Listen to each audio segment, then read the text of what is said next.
La Thiérache, cette terre au nord de la France, située à cheval sur les départements de l'Aisne et des Ardennes, est un territoire empreint de tradition, d'histoire et de résilience. Cette région, tout en paysages vallonnés et villages pittoresques, est aussi marquée par des siècles de conflits et de turbulences. Mais, au-delà des champs et des forêts, un autre héritage unique s'est inscrit dans le paysage, celui des églises fortifiées. Au Moyen Âge, face aux incursions de bandes ennemies, la construction d'églises à la fois sacrées et défensives s'est imposée comme une nécessité. Ces édifices, souvent dominés par une imposante tour-clocher, étaient des refuges pour les habitants et des symboles de protection divine. Aujourd'hui, elles témoignent de la vie médiévale de la Thiérache, une région souvent sous tension mais aussi un carrefour de culture et de croyances. Les fortifications des églises de Thiérache prennent souvent la forme de murs épais, de tours et de créneaux, et parfois même de fossés. Ces structures rappellent l'importance de l'église dans la vie quotidienne et son rôle vital pour la protection de la population. Aujourd'hui, ces églises fortifiées sont un héritage architectural qui témoigne de ces périodes troublées et de la résilience des habitants face aux dangers de l'époque. Nous débutons notre voyage par Parfonval, un village d'une grande beauté, classé parmi les plus beaux villages de France. Son église fortifiée est un véritable joyau. La tour carrée, haute et robuste, surplombe le village et rappelle les besoins de défense du Moyen Âge. Des meurtrières, témoins d'une époque de guerres incessantes, se dessinent sur les murs massifs. Parfonval n'est pas qu'une simple église, elle est un symbole de la fusion entre la foi chrétienne et la volonté de résister face aux invasions. Montcornet, autrefois un village fortifié, possède une église qui en est le témoignage.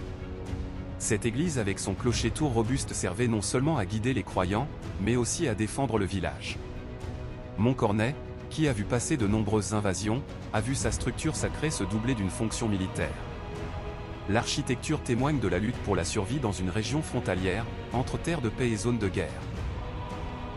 Dans le village de Vignes-Hoquet, l'église fortifiée Saint-Martin se présente sous un angle singulier, avec sa structure de défense qui semble tout droit sortie des contes de chevalerie. Le clocher, haut et massif, domine la vallée. Les détails défensifs, comme les créneaux et les remparts, montrent bien que cette église a eu un rôle de fortification autant que de lieu de prière. Elle est l'illustration parfaite du lien indissociable entre la spiritualité et la protection dans cette région de France. À Jantes, le calme de ce petit village cache une histoire ancienne. L'église fortifiée se distingue par son clocher-tour, un élément caractéristique des églises défensives de la Thiérache.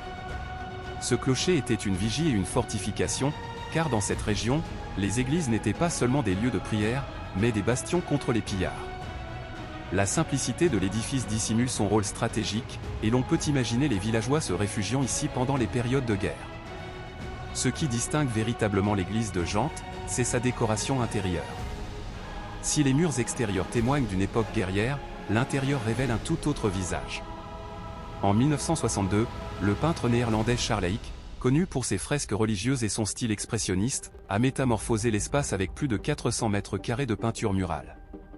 Les scènes évangéliques s'entrelacent avec des paysages pittoresques de la Thiérache, où la vie locale s'invite dans les fresques.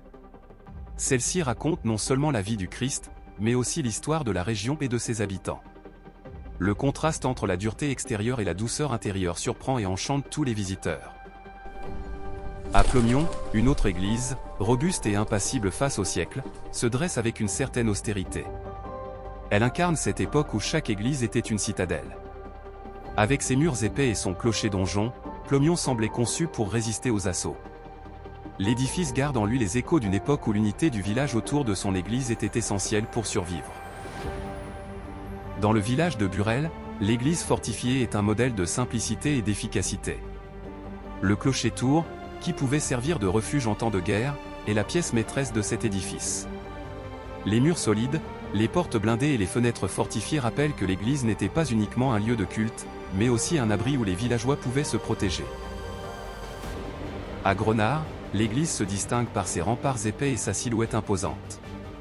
Les éléments architecturaux défensifs, tels que les archères et les tourelles, font de cet endroit un témoin privilégié de l'histoire médiévale de la Thiérache.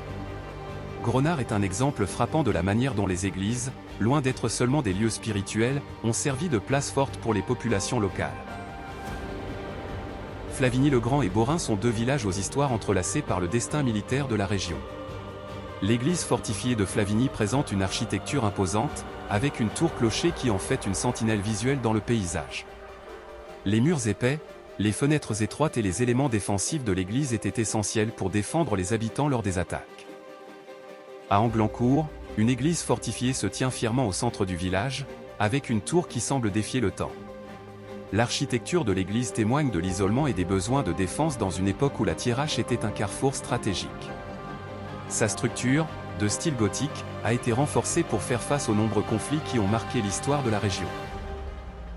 À quelques kilomètres de là, à Monceau-sur-Oise, premier village électrifié, l'église Sainte-Catherine, bien que plus discrète, ne manque pas d'intérêt. Son aspect défensif est plus subtil, mais ses meurtrières et son clocher massif montrent l'importance de la protection dans la région à cette époque. Monceau-sur-Oise était un carrefour stratégique, et son église emportait les stigmates, avec des fortifications adaptées aux besoins du temps. Ici, la frontière entre l'art religieux et militaire est floue, créant une atmosphère singulière. Poursuivons notre route vers Malzy, où l'église Sainte-Aldegonde se dévoile. La construction de cette église remonte à la fin du Moyen Âge, une période où les menaces étaient omniprésentes.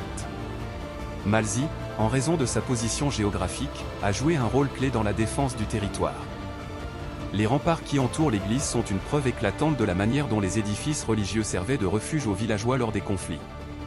La sobriété de son architecture contraste avec la puissance défensive de ses murs, un subtil équilibre entre spiritualité et protection.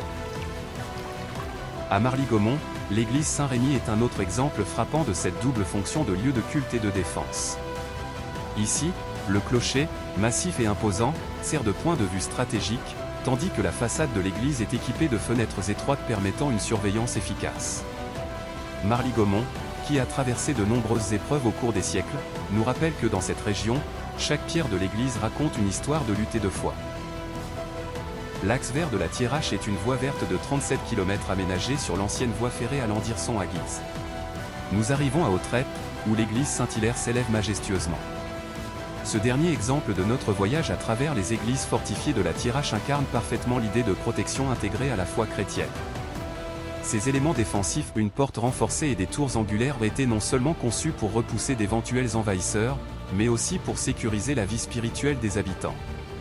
Ce mélange de défense et de dévotion est au cœur de l'identité de la Thiérache. À travers ces quelques églises fortifiées, la Thiérache qui en compte une soixantaine, nous invite à redécouvrir un passé riche en histoire de résistance et de foi. Ces édifices, bâtis pour défendre les habitants tout en étant des lieux de culte, sont les témoins d'une époque où la sécurité et la spiritualité se mêlaient intimement.